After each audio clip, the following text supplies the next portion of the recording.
Virus आया है जिसका नाम है दिमाग खाने वाला अमीबा।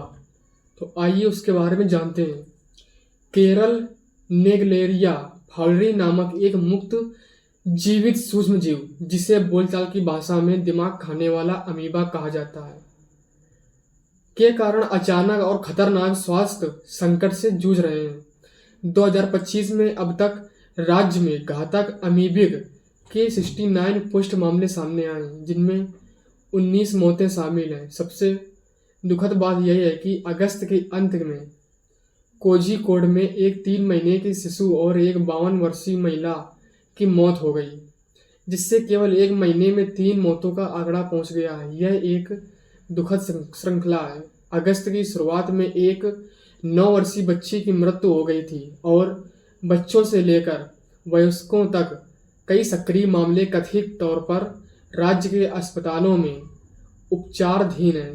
केरल सरकार ने तेजी से प्रतिक्रिया देते हुए कुओं, पानी की टंकियों और सार्वजनिक स्नान क्षेत्रों को लक्षित करते हुए एक आक्रामक जल ही जीवन है क्लोनीरीकरण अभियान चलाया है। अधिकारी विशेष रूप से मानसून के मौसम के दौरान जन जागरूकता और जल सुरक्षा बढ़ाने पर भी ध्यान केंद्रित कर रहे हैं।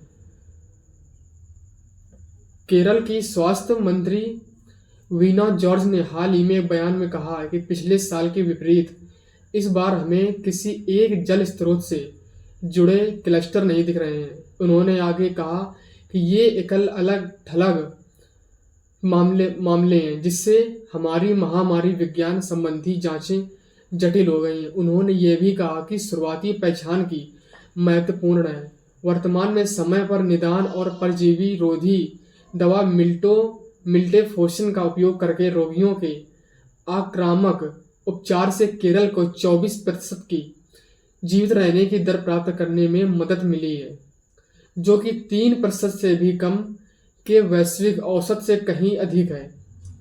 नेग्लेरिया फाउलेरी अमीबा से होने वाले इस संक्रमण की तीव्र प्रगति और अत्यधिक घातक को देखते हुए समय पर जानकारी और सावधानियां बेहद जरूरी हैं। यहाँ वह बातें दी गई हैं जो हर केरल वासी या भारत और दुनिया भर में समान जलवायु वाले किसी भी पाठक को जाननी चाहिए। मस्तिष्क खाने वाला अमीबा क्या है और यह कितना घातक है, आइए जानते हैं कि नेग्लेरिया फाउलरी एक ऊष्मा प्रेमी प्रोटोजोआ है जो गर्म मीठे पानी के स्रोतों जैसे तालाबों, झीलों, कुओं, नदियों और कम क्लोरीन युक्त तालाबों में खासकर गर्मियों या मानसून के दौरान छिपा रहता है।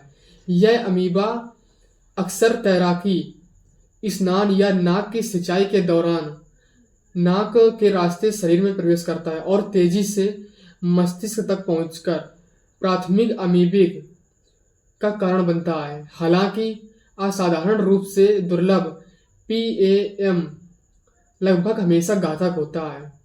वैश्विक मृत्यु दर 95% से 98% के बीच है। भारत में ऐतिहासिक रूप से बहुत कम मामले देश भर में लगभग 20% दर्ज किए गए हैं, जिनमें से लगभग सभी मृत्यु का कारण बने हैं। हालांकि 2024 से केरल में वृद्धि देखी गई है। अकेले 2024 में 36 मामले और 9 मौतें हुई, जबकि पिछले दशकों में केवल 6ठी पुष्ट संक्रमण की सूचना मिली थी। चिंताजनक रूप से केरल में अब कुछ लोग बच गए हैं, जिसका श्रेय शीघ्र नादानी और मिल्टेफोर्शिन के उपयोग सहित आक्रामक उपचार हो जाता है। इस बीमारी के समान परिणामों को देखते हुए एक दुर्लभ सफलता है। भारत में पिछले मामले एक परेशान करने वाली परिवर्तित है। भारत में PAM के साथ संघर्ष 1970 के दशक से 6ठी पुष्ट रिपोर्टों के साथ शुरू हुआ। पहला मामला 1971 में दर्ज किया गया था, जब तमिलनाडु, महाराष्ट्र और अन्य राज्यों में दुर्लभ प्रकोप हुआ था। लगभग सभी मामलों में मृत्यु हुई। यह एक ऐसी स्थिति थी जिसे उस समय वैश्विक स्तर पर बहुत कम लोग शोध के कारण पूरी तरह से समझा नहीं सकता था। केरल में पहली बार दर्ज मृत्यु 2016 में हुई थी और तब से 2023 से 25 में खतरनाक वृद्धि तक मामलों की संख्या कम रही है। यह कार्यों और कैसे फैलता है? जलवायु और रीति रिवाजों का खतरनाक अंतर संबंध। बढ़ते तापमान और भारी बारिश केरल और भारत के कई हिस्सों में मीठे पानी के स्रोतों में नेग्लेरिया फॉलरी के पनपने के लिए एक अदृश्य स्थिति पैदा कर रही है। कुओं, तालाबों और सामुदायिक जल स्रोतों का सीवेज और कार्बनिक पदार्थों से दूषित होना शैवाल के प्रसार को और बढ़ावा देता है। सांस्कृतिक प्रथाएं जैसे कि जल से नाक की सफाई जैसे अनुष्ठान भी लोगों को जोखिम में डालते हैं जब पानी नाक गुहा में प्रवेश करता है। पीएम ने चेतावनी के कुछ संकेत दिए हैं। तेज बुखार, भयंकर सरदर्द, पतली उल्टी, गर्दन में अकड़ जैसे संक्रमण बढ़ता है। भ्रम, मतिभ्रम जैसे दोहरे संतुलन की कमी और कोमा जैसी स्थितियां पैदा होती हैं और अक्सर कुछ ही दिनों में मौत हो जाती है।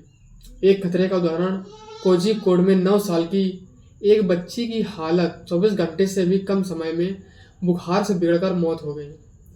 आपको सावधानियां क्या करनी है कि एक बार पीएम हो जाने पर इसका इलाज और इससे उभरना बेहद मुश्किल होता है, खासकर बच्चों और बुजुर्गों जैसे संवेदनशील समूहों में, क्योंकि संक्रमण बहुत तेजी से फैलता है। लेकिन इस संक्रमण से बचने के लिए कुछ सावधानियां हैं जो हर कोई बरत सकता है और बरतनी भी चाहिए।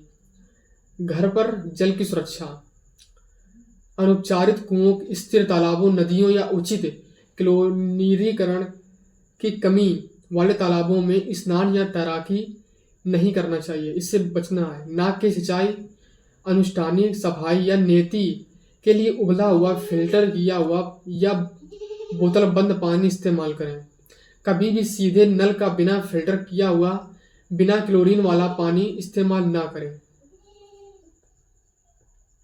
हालांकि मस्तिष्क बच्छी अमीबा दुर्लभ है, फिर भी इसका प्रभाव विनाशकारी है और बढ़ता ही जा रहा है।